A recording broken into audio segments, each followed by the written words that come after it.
a senior at Duchesne Academy, and my poem is called Prince of Peace.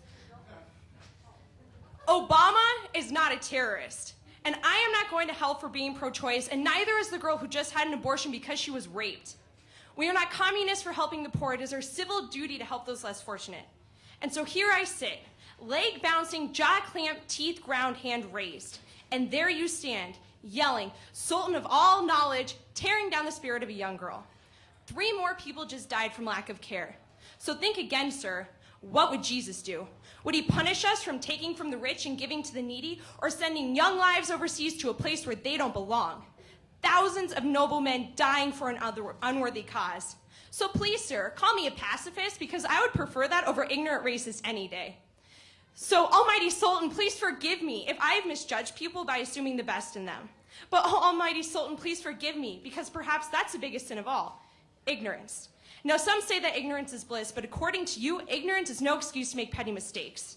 And from the Bible from which you preach, God says, reach out to all, Jews and Gentiles. So why is it that with your iron fist, you clamp the padlock on our country, home of the free and the brave? The way you misinterpret and misbehave would sicken the men you try to emulate. Man, never woman, who you seem to have little respect for outside of homemaker and caretaker. Funny how the Sultan has known to be his homemaker, childbearer, lover. So how has the Sultan worked out for you?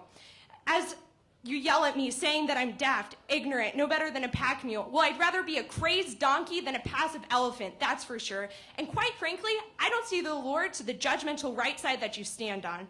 You see, I've harvested my own crop and I've sold it on my own time, because that's the hard work and perseverance my fascist parents have taught me, which is more than you have. When you say that I'm wrong, when my parents have been in this business of poli-sci love before you got your certification in being a butthead. So you should stick to what you know. Sir, I could accuse you of the same things you said about Mr. President. Now, wouldn't that make for an interesting incident? As for now, you've messed up our country, and it's my generation's job to fix it. But excuse me, dear Sultan, let me leave you with this thought, because it's something I could not find on the chart on page 911. The ability to fix a country does not come from the skill of analysis, rather the willingness to take $1 from your pocket and give it to that stranger on the street.